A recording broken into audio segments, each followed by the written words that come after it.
नमस्कार दोस्तों, स्वागत है आपका हमारे चैनल एसएस फैक्ट जानकारी में। दोस्तों, आज हम जानेंगे चैत्र नवरात्रि और शारदीय नवरात्रि क्यों मनाई जाती है। आखिर क्या है अंतर चैत्र नवरात्रि और शारदीय नवरात्रि के बीच।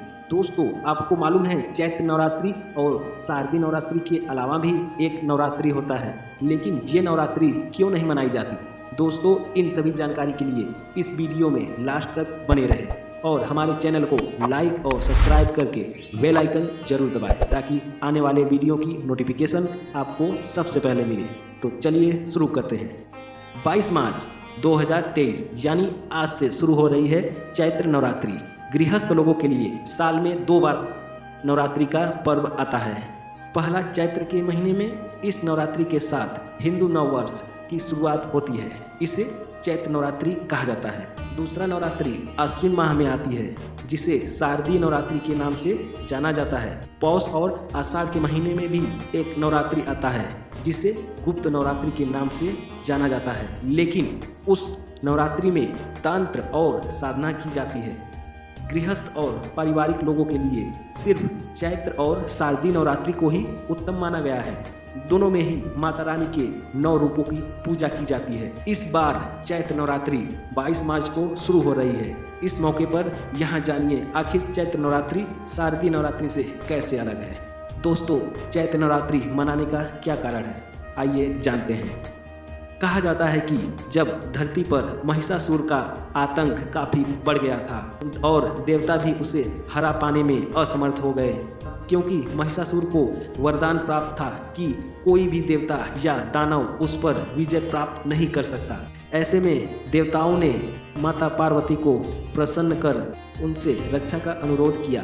इसके बाद माता रानी ने अपने अंश से 9 रूप प्रकट किए, जिन्हें देवताओं ने अपने शस्त्र देकर शक्ति संपन्न किया। ये क्रम चैत्र के महीने में प्रतिपदा तिथि से शुरू होकर 9 दिनों तक चला। तब से इन 9 दिनों को चैत्र नवरात्रि के तौर पर मनाया जाने लगा। दोस्तों, आइए जानते हैं शारदीय नवरात्रि मनाने का कारण क्या है।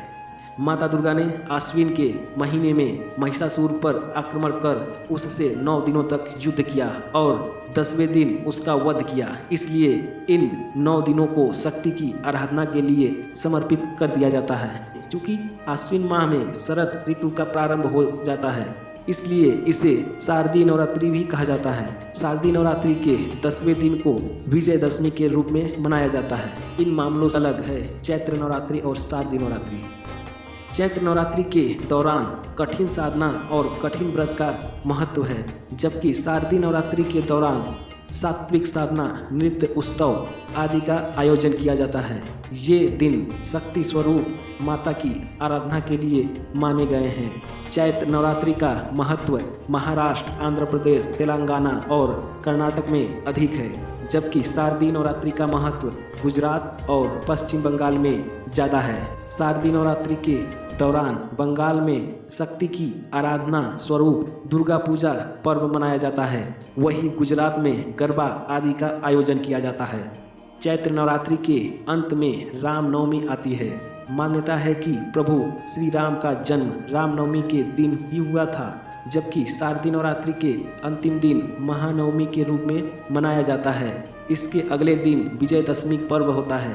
विजयदशमी के दिन माता दुर्गा ने महिषासुर का वध किया था और प्रभु श्री राम ने रावण का वध किया था। इसलिए शारदीय नवरात्रि विशुद्ध रूप से शक्ति की आराधना के लिए माना जाता है।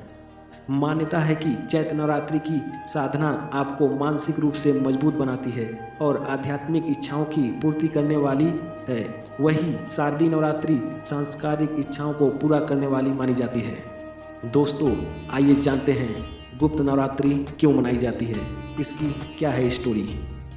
इस कथा के अनुसार एक समय ऋषि श्रृंगी भक्तजनों को दर्शन दे रहे थे। अचानक भीड़ से एक स्त्री निकलकर आई और करबबंद होकर ऋषि श्रृंगी से बोली कि मेरे पति दुष्टों से सदा घिरे रहते हैं, जिस कारण मैं कोई पूजा पाठ नहीं कर पाती, धर्म और भक्ति से जुड़े पवित्र कार्यों का संपादन भी नहीं कर पाती, यहाँ तक कि ऋषियों को उनके हिस्सों का अन्न भी नहीं समर्पित कर पाती।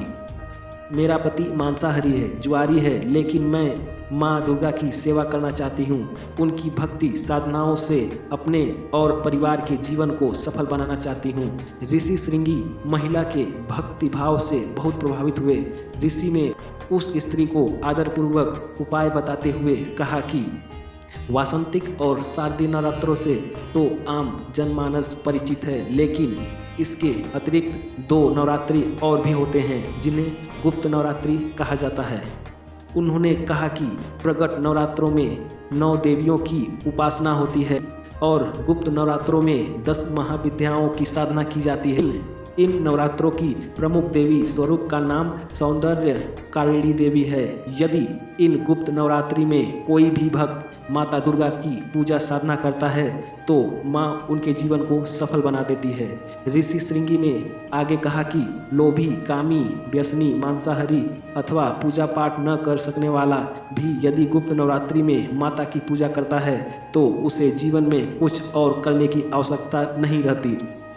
उस स्त्री ने ऋषि श्रृंगी के वचनों पर पूर्ण श्रद्धा करते हुए गुप्त नवरात्रि की पूजा की। माँ उस पर प्रसन्न हुई और उस स्त्री के जीवन में परिवर्तन आने लगा। पति जो गलत रास्ते पर था वह सही मार्ग पर आ गया। गुप्त नवरात्रि की माता की आराधना करने से उनका जीवन खिल उठा। दोस्तों, आपको गुप्त नवरात्रि के बारे में जानकर कैसा लगा हमें कमेंट करके ज़रूर बताएं और ऐसे ही वीडियो के लिए हमारे चैनल को लाइक, शेयर एंड सब्सक्राइब जरूर करें। थैंक यू दोस्तों, मिलते हैं अगले वीडियो में।